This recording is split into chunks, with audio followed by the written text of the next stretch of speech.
Perkenalkan, nama saya Herlianat Ek, saya dari Prodi PAUD kelas C. Saya menjelaskan tentang sejarah profesi guru PAUD.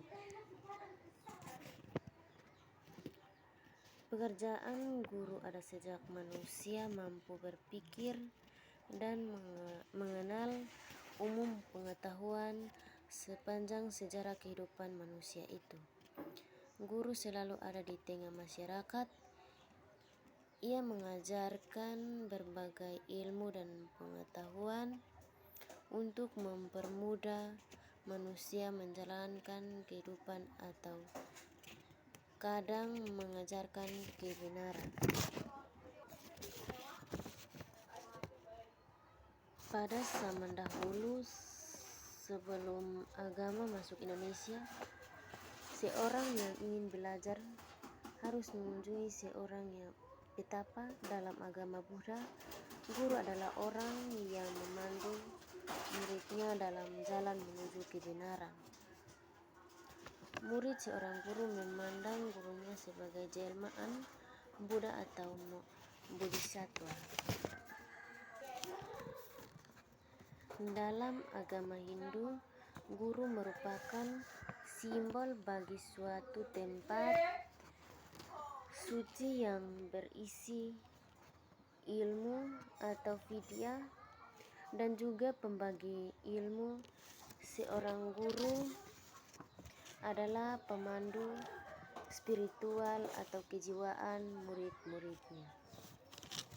Pada masa ini, guru berasal dari kasta Brahmana. Mereka mengajarkan segala hal yang berhubungan dengan agama dan kitab suci. Mereka mengajarkan filsafat, sastra, hukum, bela diri, dan lain sebagainya. Guru mendapatkan posisi terhormat di masyarakat. Dalam agama Sikh, guru mempunyai makna yang mirip dengan agama Hindu dan Buddha.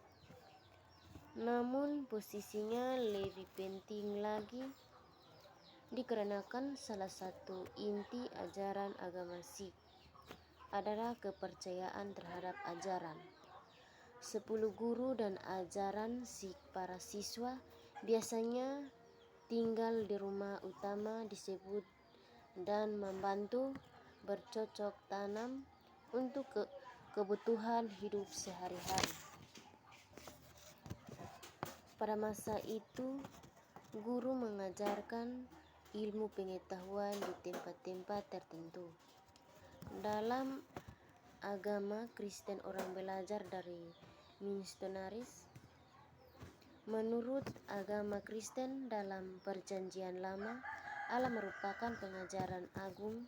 Allah juga menetapkan pengajaran-pengajaran yang meliputi bapak leluhur, para imam, para nabi, ahli Taurat, dan para hakim untuk membimbing umatnya kepada ketaatan dan pengenalan akan Allah.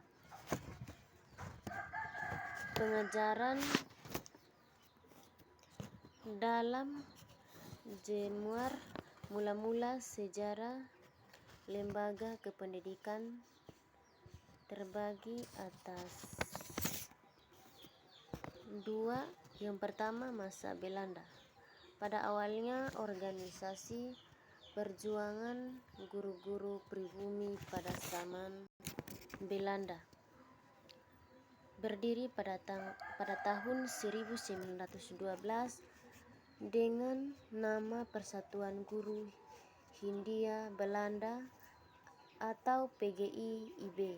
Organisasi ini bersifat unitaristik yang anggotanya terdiri dari para guru bantu, guru desa, kepala sekolah, pemilik sekolah.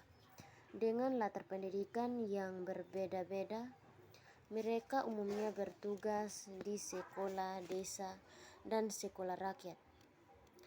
Organisasi guru baru antara lain Persatuan Guru Bantu atau PGB, Perserikatan Guru Desa atau PGD Persatuan Guru Amstkol, Guru Bantu atau PGB Perserikatan Guru Desa atau PGD Persatuan Guru Amstkol, Perserikatan National School atau PNS, Hager Kueskol Bons atau HKSB, di samping organisasi guru bercorak keagamaan. Yang kedua, masa kemerdekaan, kesadaran, kebanggaan, dan semangat perjuangan yang sejak lama tumbuh mendorong para guru pribumi memperjuangkan persamaan baik dan posisi dengan pihak Belanda. Semangat berjuang ini makin berkadar dan memuncak pada kesadaran dan cita-cita kemerdekaan. Semangat proklamasi 17 Agustus 1945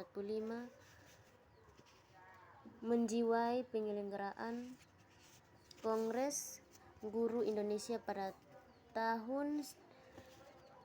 tanggal 24 sampai 25 November 1945 di Surakarta.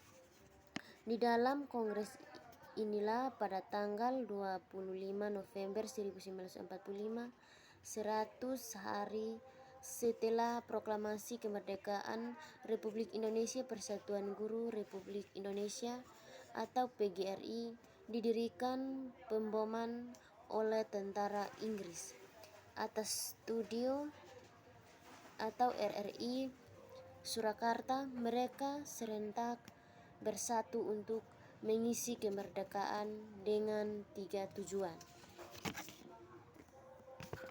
Yang pertama, mempertahankan dan menyempurnakan Republik Indonesia. Yang kedua, mempertinggi tingkat pendidikan dan pengajaran sesuai dengan dasar-dasar kerakyatan. Yang ketiga, membela hak dan nasib buruh umumnya, guru pada khususnya. Sejak Kongres Guru Indonesia itu, semua guru Indonesia menyatakan dirinya bersatu di dalam wadah Persatuan Guru Republik Indonesia atau PGRI. Di sini juga menjelaskan tentang lintas sejarah PAUD di Indonesia menjadi periode, yaitu yang pertama periode pengajaran Belanda. Pada zaman pengajaran Belanda, selain lebih bernusa untuk kepentingan kolonial, Frabel School bagi kaum ibu bertujuan agar anak mereka pandai membaca, menulis, berhitung, dan bahasa Belanda. Padahal tujuan pendidikan Frabel tidak mengajarkan anak membaca, menulis, menghitung. Yang kedua, periode taman siswa. Taman siswa boleh di bidang memakai kedua-duanya sebagai terkandung dalam sifat pendidikan Montessori dan Frabel itu akan tetapi pelajaran panca indera dan permainan anak itu tidak terpisah, yaitu dianggap satu sebab dalam taman indera kehidupan. Kepercayaan bahwa dalam segala hal dan tingkah laku dan segala keadaan hidupnya anak-anak itu sudah dihiasi oleh Sang Maha Amang.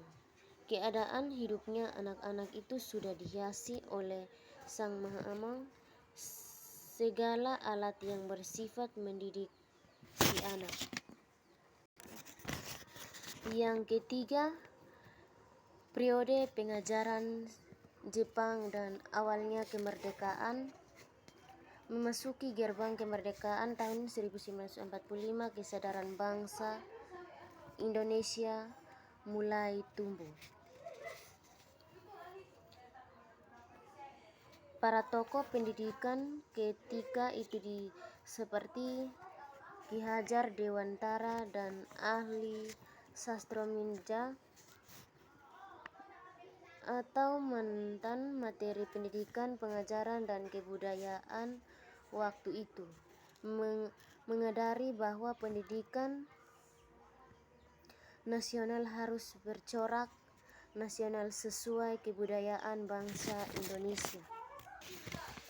Masuknya Jepang sebagai penjajahan bangsa Indonesia pada tahun 1942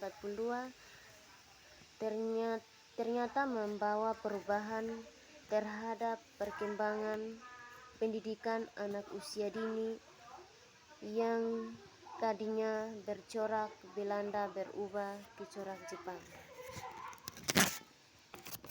Yang keempat, periode awalnya kemerdekaan dan gerakan yayasan bersekolah pada ibu.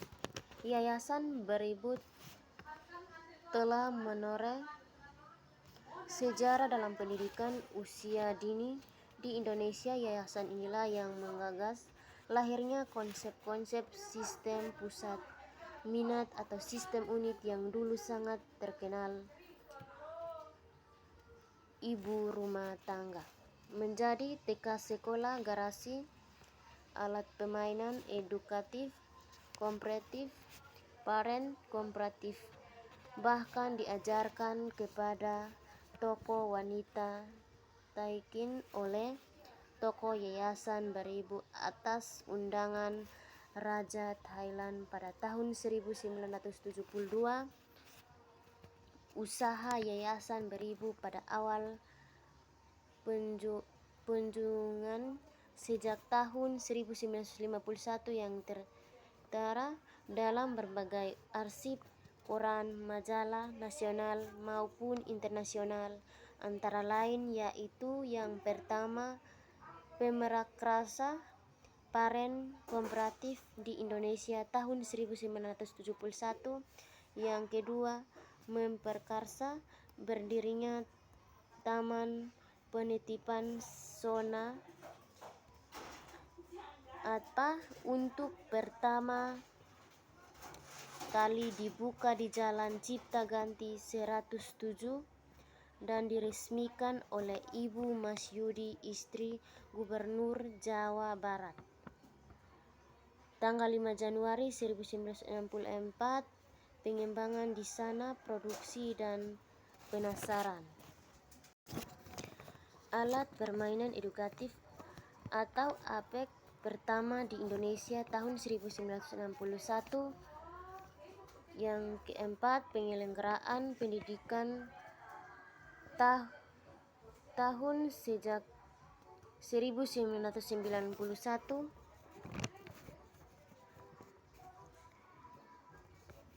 Yang berikut periode lahirnya PAUD tahun 2003 sampai sekarang. Periode ini diawali dengan keluarnya UUD nomor 20 tahun 2003, khususnya pasal 28 tentang penyelenggaraan PAUD. Sejak gerakan PAUD dicanangkan Presiden pada 23 Juli 2003, secara kuantitas jumlah PAUD yang berdiri memang meningkat sangat gratis. Di sini juga menjelaskan tentang latar belakang dan tujuan penyelenggaraan PAUD di Indonesia. Peluncuran program PAUD secara nasional pada pertengahan pada tahun 2003. Dilatar belakangi badan beberapa kenyataan, yaitu pertama, nasib banyak usia dini di seluruh wilayah Indonesia belum mengenyam pendidikan di taman kanak-kanak awal lembaga sejenis. Pemerintah membuka akses seluruh luasnya untuk memberikan pelayanan pendidikan anak usia dini seperti melalui posyandu, majelis taklim. Dalam beberapa tahun terakhir, dunia internasional mendesak seluruh negara untuk memperhatikan hak anak-anak, termasuk pendidikan, selain karena kondisi dipicu oleh banyaknya kasus eksploitasi terhadap anak, kemiskinan, hingga kematian. Alasan lain adalah karena anak sebagai generasi penerus yang suatu saat akan menggantikan posisi generasi tua. Terima kasih. Salam.